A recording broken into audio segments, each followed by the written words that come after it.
트럼프의 욕심은 끝이 없었다. 그는 한국을 단순한 동맹국이 아니라 마치 자신이 통제할 수 있는 하나의 돈줄로 여겼다. 대통령 재임 시절 그는 주한미군 방위비 분담금을 무려 6천억 원, 나아가 20조 원 수준으로 인상하겠다고 공개적으로 압박했다. 이는 단순한 외교 협상의 범위를 넘어 한미동맹의 근본을 뒤흔드는 폭탄 선언이었다. 트럼프는 한국을 머니머신이라 부르며 매년 100억 달러, 약 14조 원을 요구했다. 한국의 연간 방위비 분담금이 1조 원 수준인 현실을 고려하면 말도 안 되는 금액이었다. 그는 내가 대통령으로 있는 한 한국은 공짜로 방어받지 못할 것이라며 오만한 미소를 지었다. 그 발언은 곧 한국 사회 전체에 불길한 그림자를 드리웠다. 과거 에치슨 9이 발표되던 1950년 미국이 한반도를 방어선에서 제외하자마자 전쟁이 발발했던 악몽이 되살아났다. 트럼프의 발언은 바로 그제 이의 에치슨 선언처럼 들렸다. 니케이 신문은 당시 미국 행정부가 새로운 동부아시아 방위선 초안을 검토 중이라며 일본은 포함되지만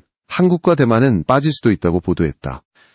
이는 한미동맹의 균열이 단순한 외교 문제가 아니라 생존의 문제로 바뀌고 있음을 의미했다. 트럼프는 미국의 이익을 최우선으로 내세우며 해외 주둔 미군을 돈 낭비라고 주장했다. 그는 주한미군 철수를 시사하며 한국은 미국 덕분에 재건된 나라다. 이제 스스로 지켜야 한다고 말했다. 마치 한국이 미국의 도움 없이는 존재할 수 없다는 듯한 발언이었다. 하지만 그 속에는 더 깊은 정치적 계산이 숨어 있었다. 그는 방위비 문제를 무역협상과 연계시키려 했다. 관세, 자동차, 철강, 반도체까지 하나의 패키지로 묶어 한국이 거부할 수 없도록 만들려는 전략이었다. 그의 계산은 단순했다. 돈을 내지 않으면 미군을 빼겠다. 하지만 그 단순한 한마디가 한반도 안보의 균형을 송두리째 흔들어 놓았다. 미국 내 강경파들은 이미 트럼프의 철수론에 동조하며 아시아 방어선 축소를 지지했다. 우리는 중국과 러시아의 직접 위협에 집중해야 한다. 한국과 대만은 우리의 실존적 이익이 아니다.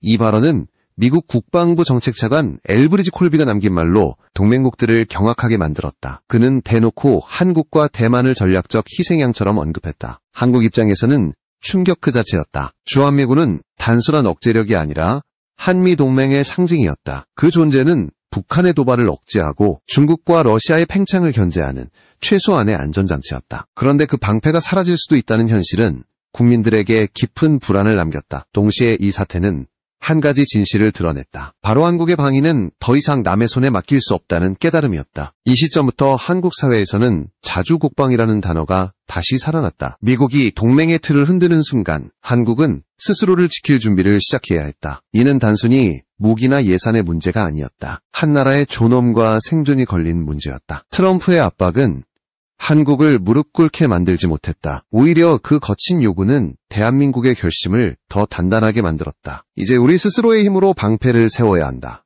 이것이 국민의 공통된 목소리였다. 그리고 그 결심은 조용히 그러나 확실히 군 내부로 스며들기 시작했다. 국방과학연구소의 연구원들은 밤을 새우며 새로운 무기체계의 청사진을 그렸다. 국방부는 비밀리에 탄도미사일 개발 예산을 증액했다. 트럼프의 압박이 시작이었지만 그 결과는 미국조차 예상하지 못한 방향으로 흘러가고 있었다. 한국은 더 이상 돈으로만 평가될 나라가 아니었다. 오히려 그들의 위협은 대한민국의 기술력과 자주방위를 깨우는 불씨가 되었다. 트럼프의 발언 이후 워싱턴과 서울 사이의 공기가 급속히 차가워졌다. 백악관에서는 한미동맹을 경제적 거래로만 바라보는 시선이 강해졌고 서울은 외교적 압박 속에서 자존심과 현실 사이의 갈림길에 서 있었다. 트럼프는 한국이 미국의 안보 우산을 공짜로 누리고 있다고 주장했지만 한국의 입장에서는 이미 막대한 방위비를 부담하고 있었다. 문제는 돈이 아니라 신뢰였다. 니케이 신문이 보도한 미국의 새로운 동아시아 방위 전략 초안에는 충격적인 문구가 포함되어 있었다. 일본은 여전히 핵심 방어선에 포함되지만 한국과 대만은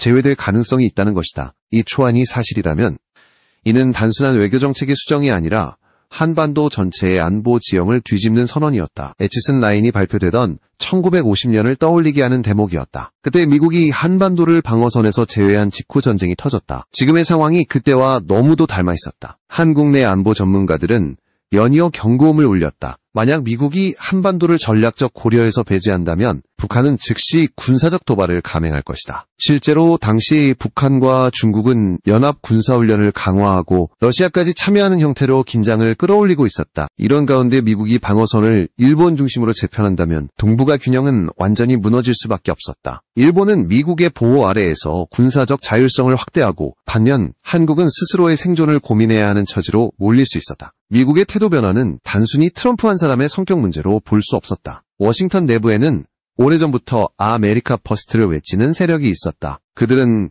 해외 주둔군의 감축을 통해 미국 재정을 절약하고 중국과 러시아 견제에 집중하자는 논리를 펴고 있었다. 그러나 이 논리는 아시아 동맹국들에게는 재앙이었다. 미국의 군사적 우산이 걷히는 순간 그 공백을 채우기 위해 주변 강대국들이 움직이기 때문이다. 바로 그 틈을 중국과 북한이 노리고 있었다. 트럼프가 요구한 6천억 원 인상안은 결국 협상 결렬로 이어졌다. 한국 정부는 한미동맹은 금전적 관계가 아니라 피로 맺은 동맹이라며 맞섰다. 하지만 미국은 냉정했다. 주한미군 철수 가능성이 공개적으로 논의되기 시작했고 워싱턴에서는 한국은 이미 충분히 부유한 나라다라는 말이 공공연히 나왔다. 미국 내 여론도 갈라졌다. 동맹 유지가 필요하다는 입장과 돈을 더 내지 않으면 떠나야 한다는 강경론이 충돌했다. 그 사이에서 한국은 점점 더 외롭게 남겨졌다. 이러한 상황은 국내 정치에도 거센 파문을 일으켰다. 국회에서는 자주국방론과 대미의존론이 정면으로 맞부딪혔다. 일부 의원들은 이제는 미국이 아니라 우리 스스로를 믿어야 한다고 외쳤고 또 다른 쪽에서는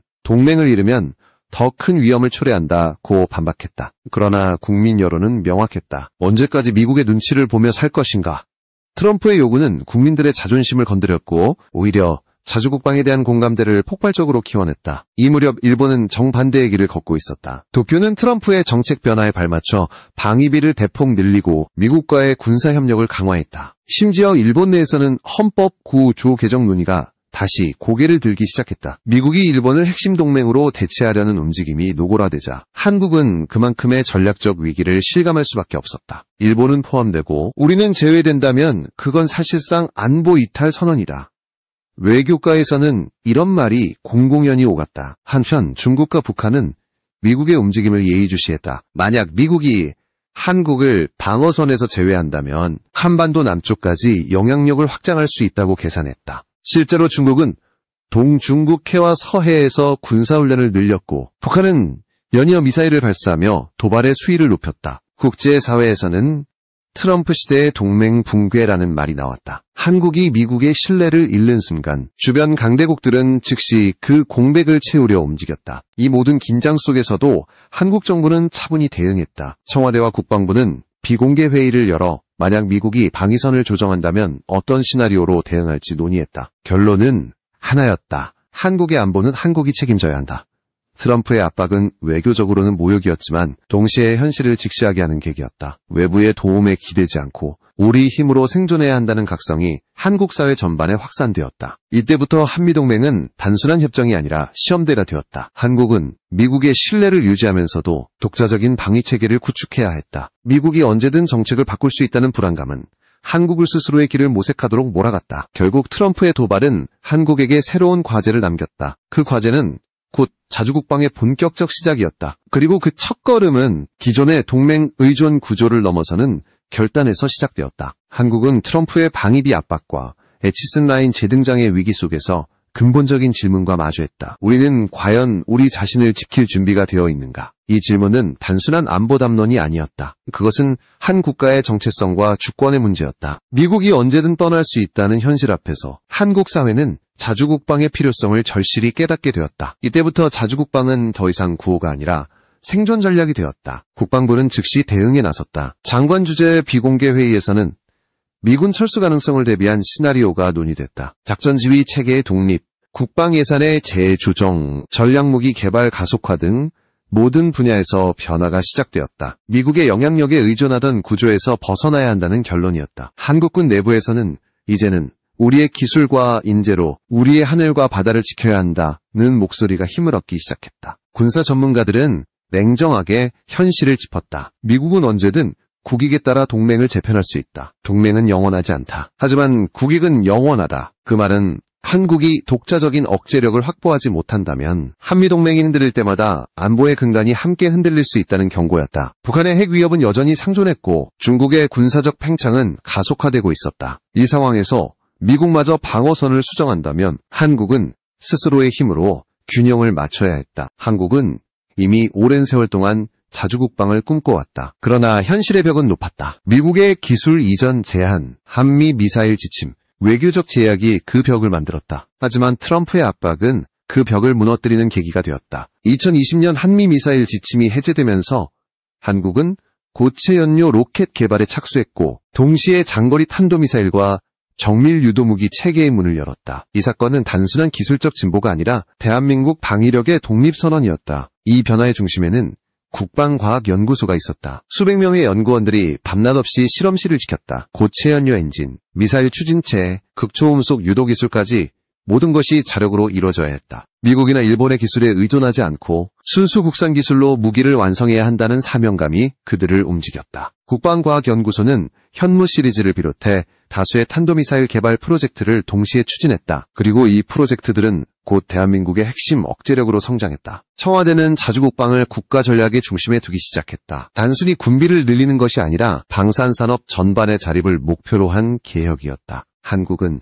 세계적인 방산 강국으로 도약하기 위한 기반을 다졌다. K2 전차, K9, 자주포, KF-21 전투기, 그리고 현무 미사일까지 이 모든 무기체계는 한국형 자주국방의 상징이었다. 트럼프의 압박은 결과적으로 한국의 기술력을 폭발적으로 성장시키는 촉매제가 되었다. 이 과정에서 국민의 의식도 달라졌다. 과거에는 미국이 지켜주니까 괜찮다는 안일한 인식이 존재했다. 하지만 이제는 우리를 지키는 것은 우리 자신이라는 인식이 뿌리내렸다. 여론조사에서도 자주국방 예산 확대에 찬성하는 비율이 70%를 넘었다. 군 복무에 대한 인식도 바뀌었다. 단순한 의무가 아니라 국가의 생존을 위한 사명으로 여기는 젊은 세대가 늘어났다. 정치권 역시 이 흐름을 무시할 수 없었다. 여야를 막론하고 자주국방 관련 법안이 속속 발의되었다. 국방기술 개발, 위성통신체계 강화, 전략무기 예산 증액 등 정부의 모든 부처가 움직였다. 특히 국방과학연구소와 항공우주연구원은 긴밀히 협력하며 위성 기반 정찰 능력 확보에 박차를 가했다. 한국형 정찰 위성은 곧 북한 전역의 움직임을 실시간으로 포착할 수 있는 수준에 도달했다. 그러나 자주국방의 길은 결코 순탄하지 않았다. 미국 내 일부 세력은 한국의 군사적 독립 움직임을 경계했다. 한국이 독자적 방위력을 강화하면 동맹이 약화될 것이라는 논리였다. 하지만 한국은 단호했다. 강한 동맹은 독립된 힘에서 나온다. 이것이 한국의 새로운 외교 원칙이었다. 종속적인 동맹이 아니라 대등한 협력 관계로 나아가야 한다는 인식이 확산되었다. 이 시기 국방부는 새로운 군사 전략을 공식화했다. 이름하여 한국형 억제 전략, K3D. 핵무기를 직접 보유하지 않더라도 그에 준하는 파괴력과 즉응력을 확보하겠다는 구상이었다. K3D 전략의 핵심에는 현무 미사일 시리즈와 한국형 공중조기형 보체계, 그리고 우주 감시 자산이 있었다. 이 모든 것은 핵이 없어도 핵보다 강한 억제력을 만드는 데 집중되었다. 트럼프의 요구가 던진 돌은 결국 거대한 파문을 일으켰다. 그 파문은 한국 사회 전체를 흔들었지만 동시에 새로운 각성을 불러왔다. 이제 대한민국은 더 이상 외세에 기대어 안보를 논하지 않는다. 스스로를 지킬 힘을 가진 나라, 스스로의 결정을 내리는 나라로 나아가고 있다. 그 길의 시작은 바로 트럼프의 방위비 폭탄이었지만 그 끝은 대한민국의 자주국방 완성으로 향하고 있었다. 트럼프의 도발적인 발언과 미국 내 방위선 재조정 논의는 결국 한국 사회에서 오랫동안 금기시되었던 단어 하나를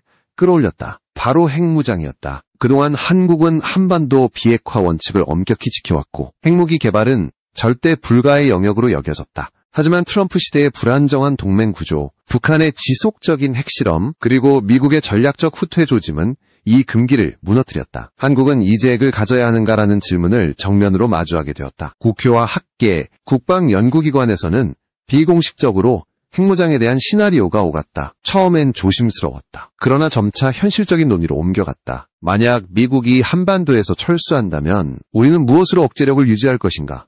이 물음 앞에서 기존의 답변은 더 이상 유효하지 않았다. 미국의 해구산이 언제든 거칠 수 있다는 사실이 드러나면서 한국은 스스로의 생존 수단을 고민하기 시작했다. 이때 미국 상원군사위원회의 일부 의원들이 예상치 못한 발언을 내놓았다. 한국이 독자적으로 핵무장을 추진하지 않더라도 최소한 핵공유 체제를 검토해야 한다. 그들은 나토식 핵공유 모델을 언급하며 한국 내 미군 기지에 전술핵을 재배치하는 방안을 공개적으로 제안했다. 이 발언은 워싱턴뿐 아니라 서울에도 강한 파장을 일으켰다. 미국 내부에서조차 한국에 핵을 배치하자는 목소리가 나온 것은 전례 없는 일이었다. 그러나 한국 내에서는 의견이 갈렸다. 핵공유 찬성론자들은 이렇게 말했다. 핵은 힘이다. 상대가 핵을 쥐고 있을 때 우리는 말로만 억제할 수 없다. 그들은 북한의 핵실험이 반복되는 상황에서 한국이 핵무기 없는 억제력으로는 불안하다고 주장했다. 반면 반대측은 핵무장은 국제사회에서 고립을 자초한다. 핵을 가지는 순간 우리는 또 다른 제재의 대상이 된다고 경고했다. 그러나 현실은 이상보다 냉혹했다. 북한이 핵을 들고 협박하는데 한국만 비핵을 외칠 수는 없었다. 세종연구소와 국방과학연구소의 보고서에서는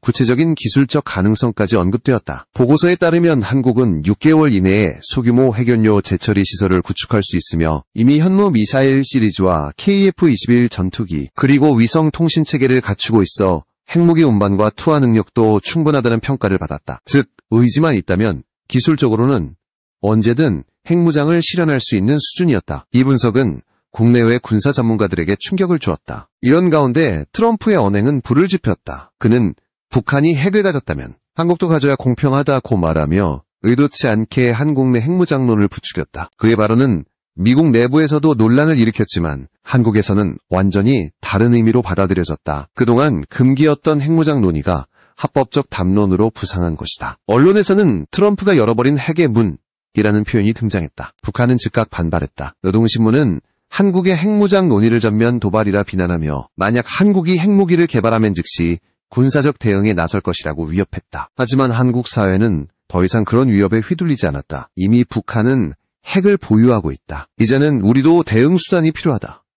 국민의 여론은 점차 핵무장 쪽으로 기울었다. 한국 정부는 공식적으로는 여전히 비핵화 원칙을 유지했다. 그러나 비공식적 차원에서는 다양한 옵션을 검토하기 시작했다. 핵무기 직접 보유, 핵 공유 체제 혹은 전략자산 공동운용 등이 그 목록에 올랐다. 특히 군 내부에서는 핵무기보다 현실적이고 빠른 방안으로 핵 억제력을 대체할 재래식 초강력 무기체계를 발전시키자는 의견이 제기되었다. 바로 그 핵심이 현무 미사일이었다.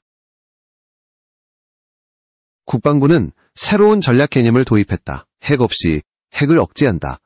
핵무기를 가지지 않더라도 동일한 수준의 파괴력과 즉시 이를 위해 초고중량 탄두와 정밀 유도 기술을 결합한 차세대 현무 미사일 개발이 본격화되었다. 현무 시리즈는 단순한 탄도미사일이 아니라 한국의 핵대응 카드로 자리매김하고 있었다. 이 시기부터 한국의 군사정책은 완전히 새로운 국면에 들어섰다. 핵이라는 단어는 여전히 조심스럽게 다뤄졌지만 그 안에는 분명한 현실 인식이 자리 잡고 있었다. 더 이상 이상적인 비핵화만으로는 한반도의 평화를 보장할 수 없었다. 미국의 핵우산은 흔들리고 북한의 핵 위협은 현실이 되었기 때문이다. 따라서 한국은 자신만의 억제 체계를 세워야 했다. 이제 한국의 안보 담론은 비핵화에서 억제력으로 옮겨가고 있었다. 그것은 단순한 용어의 변화가 아니라 국가 생존 전략의 전환이었다. 금기의 문은 이미 열렸다. 그리고 그 문 안으로 들어선 대한민국은 더 이상 과거의 한국이 아니었다. 한반도는 지금 새로운 시대에 자주적 핵 억제의 문턱에 서 있었다. 현무미사일은 대한민국 자주국방의 심장이다. 이 무기는 단순히 탄도미사일이라는 이름으로는 설명되지 않는다. 그것은 한국이 미국의 핵우산 없이도 스스로를 방어할 수 있는 실질적인 억제력의 상징이었다. 국방과학연구소는 트럼프의 압박이 한창이던 시기에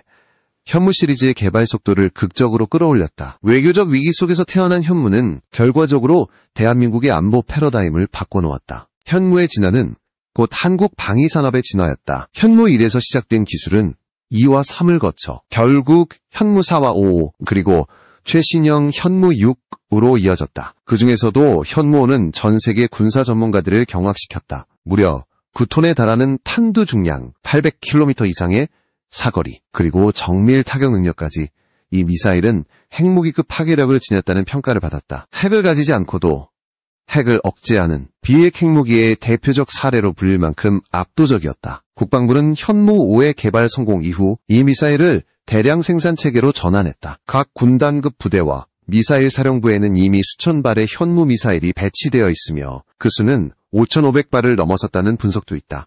이 정도의 재래식 전력은 사실상 핵 억제력과 맞먹는 수준이다. 특히 현무 5의 경우 탄두의 텅스텐 합금 막대를 탑재하여 목표 상공에서 떨어뜨리는 신형 운동에너지, 타격 방식을 사용한다. 낙하 순간 발생하는 에너지는 지표면을 플라즈마 상태로 만들며 소형 핵폭탄과 유사한 위력을 발휘한다. 군사 분석가들은 이 기술을 신개념 전략무기로 평가한다. 폭발 없이 운동에너지로 목표를 파괴하기 때문에 국제법상의 핵무기로 분류되지 않으면서도 실질적으로는 같은 수준의 억제 효과를 지닌다. 한마디로 핵 없이 핵을 가진 것과 다름없다. 이러한 기술력은 오직 대한민국만이 확보한 독자적 무기 체계였다. 이와 더불어 국방과학연구소는 현무 6 개발을 병행하고 있다. 현무 6은 현무 5보다 훨씬 향상된 추진력과 비행 안정성을 갖추며 극초음속 단계로 진입하는 것을 목표로 한다. 현무 6이 완성된다면 한국은 미국, 러시아, 중국에 이어 세계 4번째로 극초음속 탄도미사일을 실전 배치하는 국가가 된다. 이 미사일은 적의 방공망을 돌파하고 단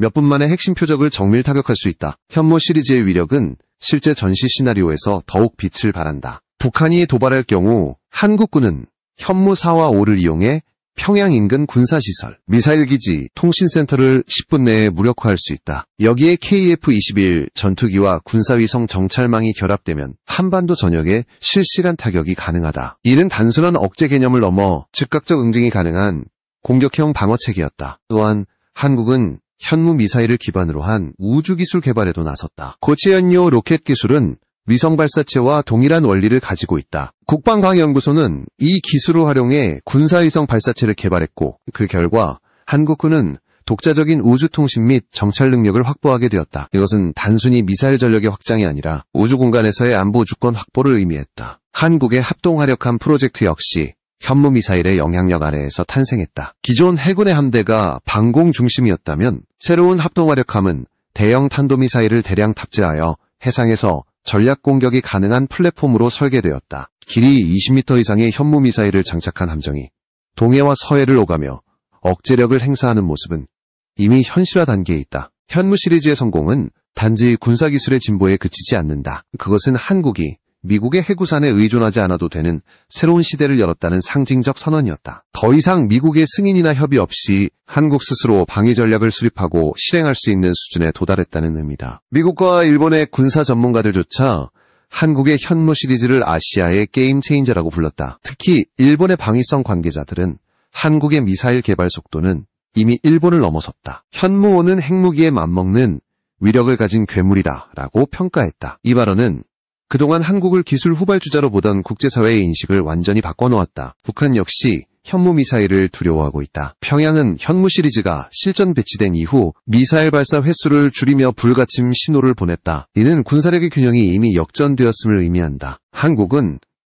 이제 단순한 방어국이 아니라 실질적인 억제국으로 자리매김했다. 핵이 아닌 재래식 전력으로 핵을 견제하는 유일한 국가, 그것이 바로 대한민국이었다. 현무의 이름은 신화에서 온 것이 아니다. 그것은 현실에서 만들어진 한국의 의지 그 자체였다. 강대국 사이에서 흔들리지 않기 위해, 누구의 명령에도 휘둘리지 않기 위해 만들어진 무기였다. 그리고 그 무기가 완성된 지금 한국은 더 이상 위협받는 나라가 아니다. 현무는 단순한 미사일이 아니라 대한민국의 독립을 증명하는 상징이 되었다. 대한민국의 자주국방은 이제 단순한 목표가 아니라 현실이 되었다. 트럼프의 방위비 폭탄으로 시작된 혼란은 오히려 한국을 더 강하게 만들었다. 동맹에 의존하던 나라는 이제 스스로의 힘으로 국가의 안보를 구축하는 단계에 도달했다. 핵을 가지지 않고도 핵을 억제할 수 있는 전력, 외세의 압박에도 흔들리지 않는 기술력, 그리고 국민 스스로가 국가를 지키겠다는 의식, 이 모든 것이 모여 자주방위의 완성을 향한 대한민국의 새로운 길을 열었다. 현무 미사일과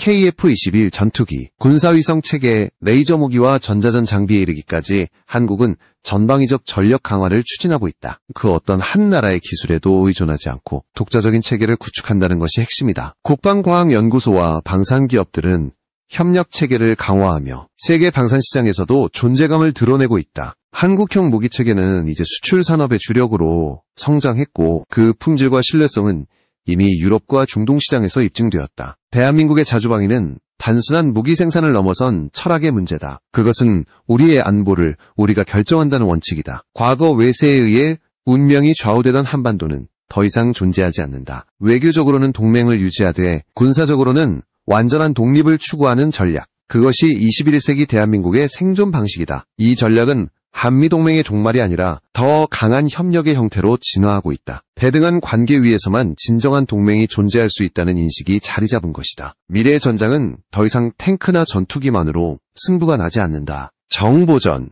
사이버전, 우주전이 동시에 벌어지는 복합전장으로 변하고 있다. 한국은 이미 이를 대비한 준비를 마쳤다. 사이버 사령부와 우주군 창설 계획이 본격화되었고 위성 감시체계와 인공지능 기반의 방어 시스템이 통합되고 있다. 2030년을 목표로 하는 한국형 통합우주방위 계획은 한국군의 전략사령부를 새로운 차원으로 끌어올릴 것이다. 자주방위의 중심에는 국민의 신뢰가 있다. 국민이 군을 믿지 않으면 그 어떤 무기도 의미가 없다. 최근 수년간 한국 사회에서 군에 대한 인식은 눈에 띄게 달라졌다. 과거 임무로만 여겨졌던 병역은 이제 국가를 지키는 자부심으로 바뀌었다. 젊은 세대는 스스로의 힘으로 나라를 지키겠다는 의지를 보여주고 있으며 정부는 이 의식을 바탕으로 군의 복지와 장비 현대화에 집중하고 있다. 한반도의 안보 환경은 여전히 불안하다. 북한의 핵 개발은 멈추지 않았고 중국과 러시아의 전략적 연대도 강화되고 있다. 그러나 이런 위협 속에서도 한국은 더 이상 두려워하지 않는다. 그것은 강한 국방력과 냉철한 외교력이 결합된 결과였다. 한국은 전쟁을 원하지 않는다. 그러나 누군가 전쟁을 원한다면 그 대가를 치르게 할 준비는 되어 있다. 이것이 오늘날 대한민국의 전략적 자세다. 한국의 자주방위 완성은 또한 세계 군사 질서에도 새로운 의미를 던진다. 중견국이 스스로의 힘으로 방위 체계를 세우고 강대국 사이에서도 독립적 외교를 펼친다는 것은 쉬운 일이 아니다. 하지만 한국은 그 불가능을 가능으로 바꾸고 있다. 현무미사일은 단순한 무기가 아니라 의지의 상징이다. 그것은 세계에 선언하는 한국의 메시지다. 우리는 더 이상 보호받는 나라가 아니라 스스로를 지키는 나라라는 선언이다. 트럼프가 남긴 압박은 역설적으로 한국을 성장시켰다. 만약 그가 방위비 인상을 요구하지 않았다면 한국의 자주국방은 아직 먼 미래의 이야기였을지도 모른다. 그러나 그가 던진 돌 하나가 거대한 파문이 되어 대한민국의 안보 패러다임을 완전히 뒤바꾸었다. 이제 그 파문은 안정된 파도 위에 올라 새로운 역사를 쓰고 있다. 대한민국은 더 이상 약소국이 아니다. 국방력, 기술력,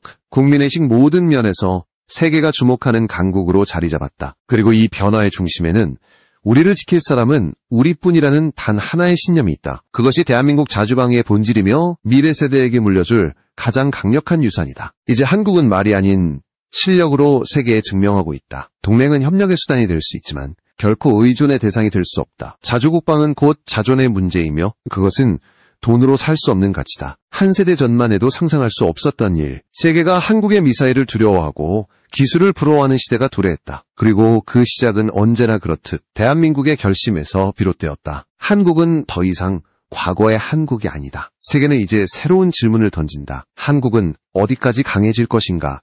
그 답은 이미 나와 있다. 한국은 강해질 것이다. 그리고 그 힘은 누구의 것도 아닌 오직 대한민국의 것이다. 이것이 자주방위의 완성이며 한국이 선택한 미래의